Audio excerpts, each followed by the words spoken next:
किसके तो पंख लेके उड़ा चला जाए रे, जहाँ नहीं जाना था ये वही चला हाय रे। उम्र का ये ताना बाना समझ न पाए रे, जुबां पे जो मोह माया नमक लगाए रे, के देखे न भाले न जाने न दाए रे, दिशाहारा केमन बोका मुंटा रे।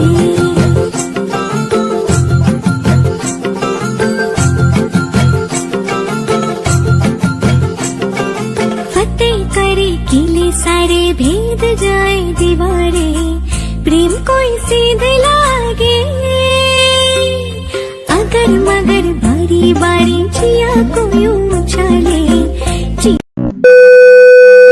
सो हेलो बंधुरा, गुड मर्निंग। তোমরা সবাই কেমন আছো? আশা করছি তোমরা সবাই ভালো আছো, সুস্থ আছো, আর আমরাও ভালো আছি। আমার নতুন একটা ভিডিওতে তোমাদের সবাইকে জানাই অনেক অনেক স্বাগত।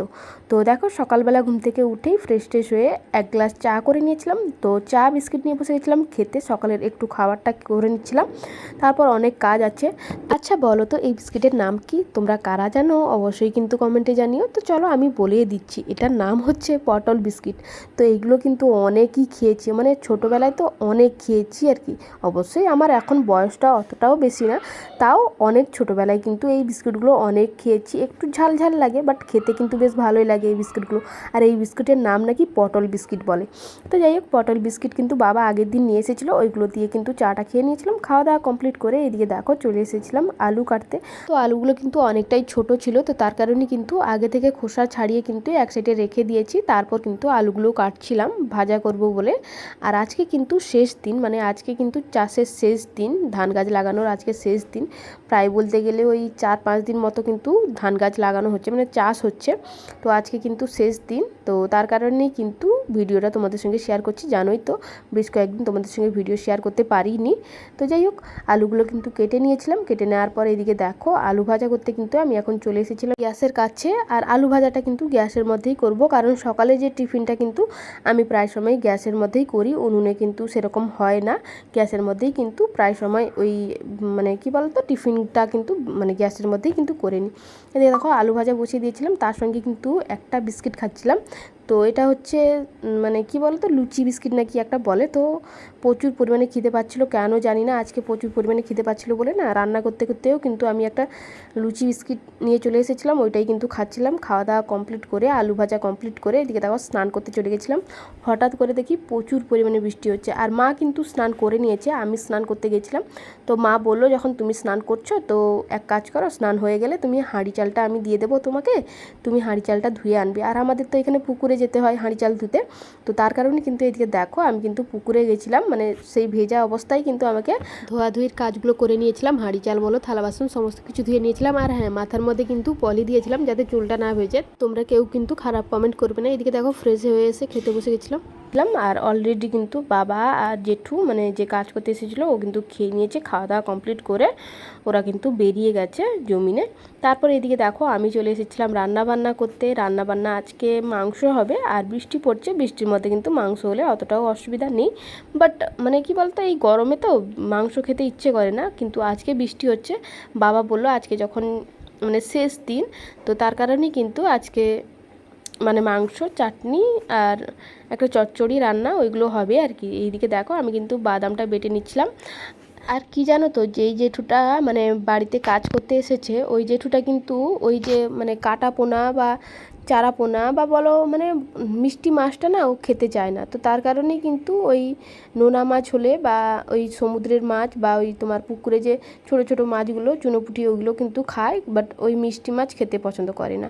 তো যাই হোক, রান্নাবান্না সেরকম হয়নি, মানে বসিয়েছিলাম, মানে বাটনাটা বেটে নিয়েছিলাম। তারপর হঠাৎ করে দেখলাম তোমাদের দাদাভাই ভিডিও কল করেছিল। এ অ্যাকচুয়ালি চেন্নাইতে থাকে, তো তার কারণেই কিন্তু ও ঘুরতে গেছিলো, কোথায় জানি না, বাট মানে নামটা ভুলে গেছি। ওইখানকার পুরো ভিউটা আমাকে দেখাচ্ছিলো ঘুরিয়ে ঘুরিয়ে ফোনের মধ্যে। তো আমি ভাবলাম না, চলো একটু তোমাদের সঙ্গে শেয়ার করি। তোমরা যদি কেউ যদি জানো মানে এই জায়গাটা কোন জায়গা, অবশ্যই কিন্তু আমাকে কমেন্টে জানিও।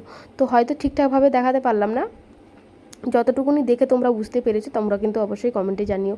আর একজন কিন্তু ফেসবুক ফ্রেন্ড আমাকে অনেকবারই বলেছিল যে ও চেন্নাইতে আছে, তো দাদাভাই কোথায় থাকে। আমি কিন্তু প্রপার জায়গা জানি না তোমাদের দাদাভাই কোথায় থাকে, কিন্তু তার কারণে কিন্তু তোমাকে হয়তো বলতে পারি না। তো ও ফেসবুকে ভিডিওগুলো সমস্ত কিছু দেখে, বাট ইউটিউবে দেখে কিনা জানি না। তো যাই হোক, ও আমাকে অনেকবারই জিজ্ঞাসা করেছিল, আর সত্যি কথা বলতে গেলে আমি জানিও না। চেন্নাইতে থাকে শুনেছি, মানে জানি যে তোমাদের দাদাভাই চেন্নাইতে থাকে, বাট কোন জায়গায় থাকে ওটা কিন্তু আমি জানি না। যাই হোক, এইদিকে দেখো আমি কিন্তু ভিডিও কলটা রেখে দিয়েছিলাম। ও কিন্তু ওর মনের মতো ঘুরছিল। আমি কিন্তু ওকে বলেছিলাম, মানে তোমাদের দাদাভাইকে বলছিলাম যে আমাকে কবে ঘুরতে নিয়ে যাবে বলো। তো ও বললো যে একটু সময় লাগবে, কারণ দিশা সোনা না বড় হওয়া পর্যন্ত কোথাও ঘুরতে যাওয়া তো অসম্ভব। আর এইদিকে দেখো আদা রসুন ছাড়াতে বসেছিলাম, একটু ভিডিও করছিলাম, সামনে দিয়ে বিল্লু চলে গেল, সামনে দিয়ে মানে মানে কি বলবো, নিজের মতো আর কি। তো যাই হোক, তারপর আরও একবারও কিন্তু তোমাদের দাদাভাই ভিডিও কল করেছিল, ওই কি মন্দির একটা দেখাচ্ছিল, আমি কিন্তু জানি না। যাই হোক, তারপর কিন্তু ভিডিও কলটা রেখে দিয়ে আমি বসে গেছিলাম রান্না করতে। আদা রসুনটা কিন্তু মা বেটে দিয়েছিল। তো তারপর কিন্তু মাংস রান্নাটা বসিয়ে দিয়েছিলাম। আর আজকের মেনুতে হয়েছিল চিচিঙ্গা ভাজা, মাংস, আর তার সঙ্গে কিন্তু কফির তরকারি, আর তার সঙ্গে একটু চাটনি, ওইগুলোও হয়েছিল। বাস সেরকম কোনো কিছুই হয়নি, ওই 4টা রান্না হয়েছিল আর কি। এদিকে দেখো কষা মাংস বের করেছি, দিশা সোনা আর আমি খাবো বলে 2 পিস কিন্তু বের করেছি। তো ভাবলাম চলো, অনেক দিন হয়ে গেল কষা মাংস খাই না, তো আজকে একবার খাওয়া যাক। আর এইদিকে দেখো কষা মাংসটা বের করে কিন্তু হালকা জল ঢেলে কিন্তু আমি ওই সাইডে মানে বসিয়ে দিয়েছি উনুনের মধ্যে।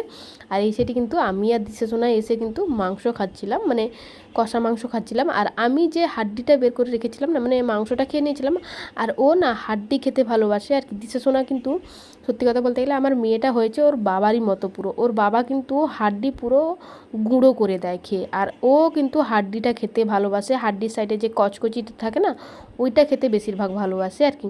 তো যাই হোক, একটু একটু ঝাল লাগছিল, বাট এগুলো চলে যাবে। কিন্তু তরকারি, ওর যে নিজের এক্সট্রা তরকারি, ওটার মধ্যে যদি একটুকুনি ঝাল ফেলি তাহলে কিন্তু অবস্থা খারাপ করে দেবে আমার, খাবেই না। বাট ফুচকার মধ্যে যত ঝাল হোক, মাংসর মধ্যে যতই ঝাল হোক না কেন, ওর চোখ দিয়ে জল চলে আসবে। মানে টেস্টি জিনিস যেগুলোর মধ্যে মানে ঝাল হোক না কেন, ওটা খেলে কিন্তু ওর চোখ দিয়ে জল চলে আসবে, কিন্তু মুখ দিয়ে কোনো কিছুই বেরোবে না। বাট একটু মানে ওর যদি তরকারি যদি একটু ঝাল হয়ে যায় তাহলে কিন্তু ও মানে খাবেই না ওই তরকারি। ওই আগের দিন কিন্তু চিকেন পকোড়া বানিয়েছিলাম, ওটা খেয়ে কিন্তু চোখ দিয়ে জল চলে এসেছে, বাট টেস্টি হয়েছিল। তো তার কারণে কিন্তু ওর মুখ দিয়ে কোনো আওয়াজই বেরোয়নি। যাই হোক, এইদিকে দেখো আমি বসে গেছিলাম রান্নাবান্না কমপ্লিট করে খেতে। আর ওই সাইডে কিন্তু শাশুড়ি মা মৌরলা মাছ ছিল, ওই মৌরলা মাছগুলোকে ভাজা করছিল আর কি, ভাজা করে টক করছিল। যাই হোক, বাবা আজকে নিয়ে এসেছিলো একটা লেগ পিস। তো খাওয়া দাওয়া কমপ্লিট করে আর কোনো কিছুই শেয়ার করতে পারিনি। আর সন্ধ্যাবেলা যে আমার সঙ্গে এই দুর্ঘটনাটা ঘটবে কোনো দিনও ভাবিনি। এই যে দেখতেই পাচ্ছ, দেখাচ্ছি কি তোমরা অবশ্যই বুঝতে পারছো, মাথার মধ্যে হাত পড়ে গেছে, মানে কখন যে ভেঙে গেছে শাঁখাটা বুঝতেও পারিনি। হঠাৎ করে মানে চেয়ারের মধ্যে বসে আছি, হঠাৎ করে দেখলাম শাঁখার যে কিছু অংশ ভেঙে নিচের মধ্যে পড়ে আছে, আর হাতের মধ্যে সেরকমই শাঁখাটা আছে আর কি। তো যাই হোক, আমার কাছে একটা এক্সট্রা শাঁখা আছে, সরি। তো ওইটাই কিন্তু বের করে পরবো। তো হঠাৎ করে এটা হওয়ার কারণে আমার কিন্তু প্রচুর পরিমাণে মনটা খারাপ লাগছিল। সঙ্গে সঙ্গে কিন্তু তোমাদের দাদাভাইকে ফোন করেছিলাম, ফোন করে তোমাদের দাদাভাইয়ের সঙ্গে একটু কথা বলেছি, মানে এই শাঁখাটা চেঞ্জ করার পর কিন্তু তোমাদের দাদাভাইয়ের সঙ্গে কথা বলেছি। আর এই শাঁখা পোলাটাই হচ্ছে বিবাহিত মেয়েদের কাছে অমূল্য রতন, মানে খুব সাবধানে খুব যত্ন সহকারে কিন্তু এই জিনিসটাকে হাতের মধ্যে রাখতে হয়। তো যাই হোক, এটা কিন্তু ভেঙে গেছে, বাট ভেঙে যাওয়ার শব্দটা কিন্তু আমাদের এখানে চল নেই যে ভেঙে গেছে বলতে নেই। বাট আমি কিন্তু তোমাদেরকে বলছি, আর কিন্তু এরপর থেকে ভেঙে যাওয়ার শব্দটা মুখ থেকে বের করবো না, এটাকে আমরা বলি বেড়ে গেছে আর কি। তো বেড়ে গেছে শাঁখাটা। তো যাই হোক, প্রচুর পরিমাণে তো মন খারাপ করছিল। বাট এইদিকে দেখো আমি কিন্তু শাঁখাটা বের করে নিচ্ছিলাম, কারণ বেড়ে যাওয়া শাঁখা কিন্তু হাতের মধ্যে রাখতে নেই। আর প্রচুর পরিমাণে কিন্তু কষ্ট হচ্ছিল, হাতের মধ্যে কিন্তু প্রচুর পরিমাণে লাগছিল। ওই যে ভাঙার সাইডটার তো ওটা ছোঁচালো হয়ে আছে, তো ওইটাতে কিন্তু প্রচুর পরিমাণে লাগছিল। কষ্ট মষ্ট করে কিন্তু কোনো রকমভাবে বের করে নিয়েছি। আর আমাদের বাড়িতে, মানে বাড়িতে না, আমাদের মানে গ্রামের দিকে হয়তো চল আছে এই জিনিসটা, যে হাতের মধ্যে শাঁখা চেঞ্জ করো বা শাঁখা ঢোকানোর সময় বা শাঁখা বের করানোর সময় কিন্তু হাতের মধ্যে গামছা বা একটা শাড়ির আঁচল পেঁচিয়ে নিতে হয়। তো আমার কাছে কিন্তু ওই গামছা আর শাড়িটা পাচ্ছিলাম না কাচের মধ্যে, তো একটা কিছু জিনিস কিন্তু আমি পেঁচিয়ে নিয়েছিলাম হাতের মধ্যে। তারপর কিন্তু শাঁখাটা চেঞ্জ করে তারপর আরও একটা অন্য শাঁখা আমার কাছে ছিল, তো ওইটা কিন্তু দিয়েছি, মানে হাতের মধ্যে পরে নিয়েছি। আর এই যে দেখতেই পাচ্ছ, এই ভাঙা টুকরোটা মানে এইটাই কিন্তু ভেঙে নিচের মধ্যে পড়েছিল। হঠাৎ করে হাতের মধ্যে চোখ যেতেই কিন্তু দেখতে পেলাম যে শাঁখাটা বেড়ে গেছে। তো চলো, শাঁখাটা চেঞ্জ করে নিয়েছি। আজকের ভিডিওটা এই পর্যন্তই শেষ করছি। সবাইকে টাটা, বাই বাই।